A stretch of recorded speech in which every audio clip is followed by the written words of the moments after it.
On this episode of China Uncensored, they say money can't buy you love, which is why love should be forcibly seized by the state and redistributed to the masses. Hi, welcome to China Uncensored. I'm your host, Chris Chappell. The Chinese Communist Party is a lot like a not very good dad. Works long hours, never comes home for dinner, doesn't provide a social safety net, beats up human rights defenders, the usual.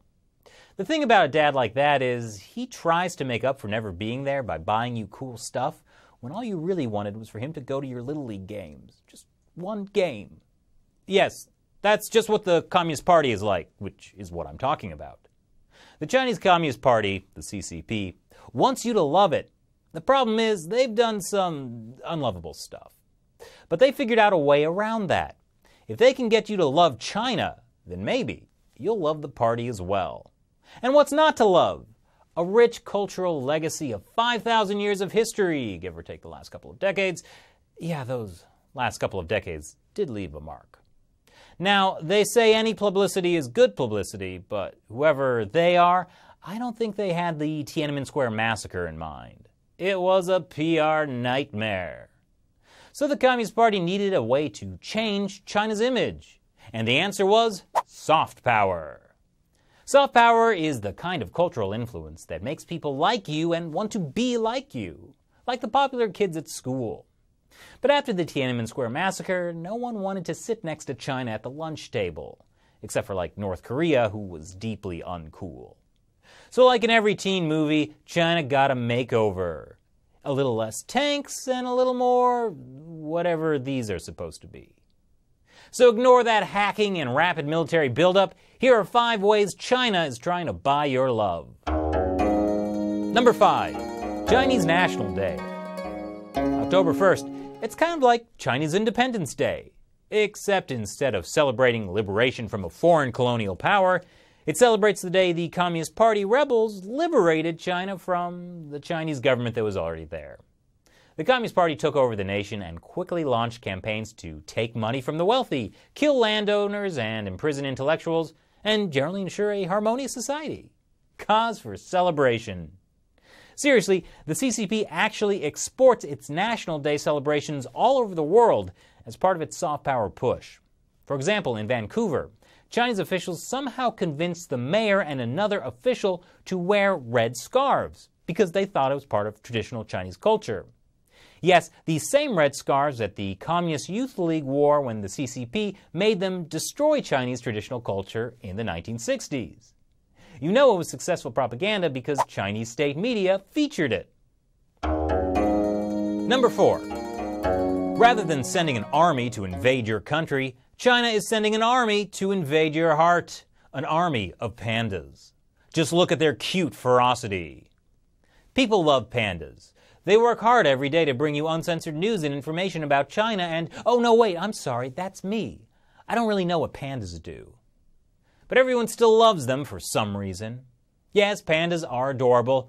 And most importantly, any government represented by a panda must be equally cute and cuddly. Who's a cute panda bear? You're a cute panda bear. Yes, you are. Yes, you are. Number 3. Somewhere on the cuddle spectrum between panda bears and Xi Jinping, there's Confucius. The guy from 500 BC who arguably had a bigger influence on Chinese culture than anyone in history. Mao Zedong called him a peddler of feudal superstition.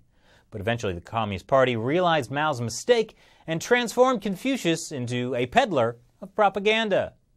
Since 2004, the Chinese regime has set up 500 Confucius institutes in 140 countries, plus 1,000 Confucius classrooms. It's a very tempting offer to schools around the world short on cash. The Chinese Communist Party provides free Mandarin language classes, as well as cultural programs like Chinese dance and cooking.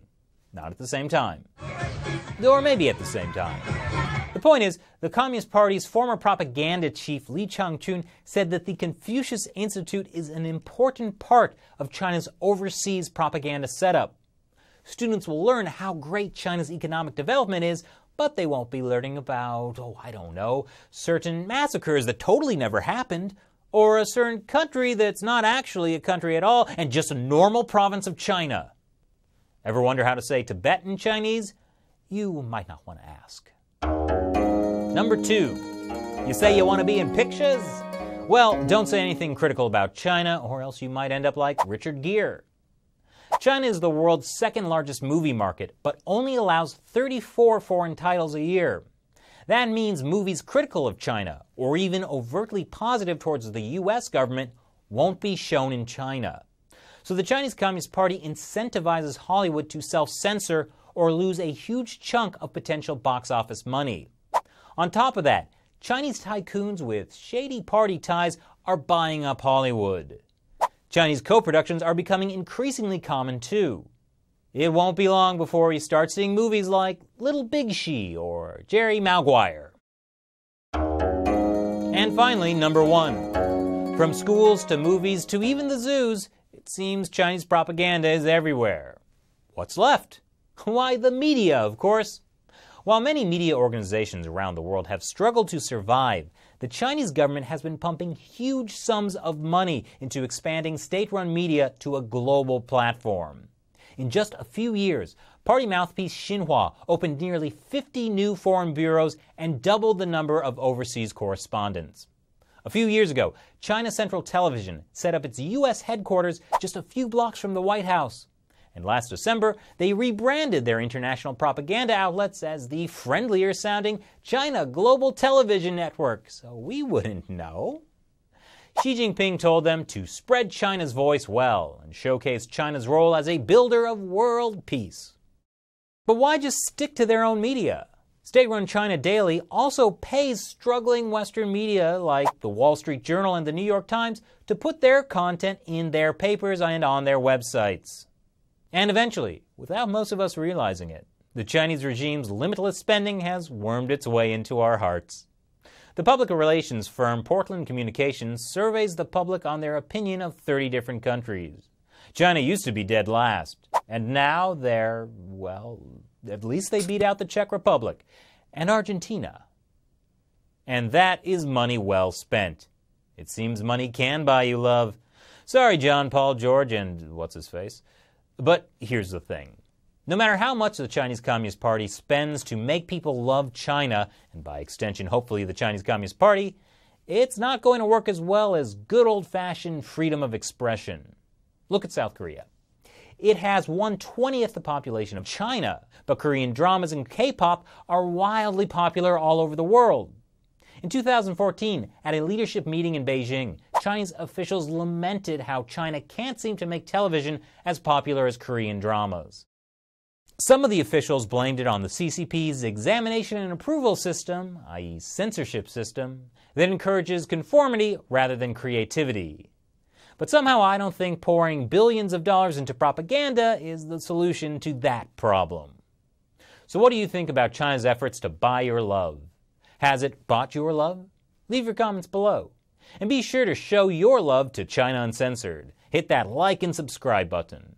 Thanks for watching this episode of China Uncensored. Once again, I'm your host, Chris Chappell. See you next time.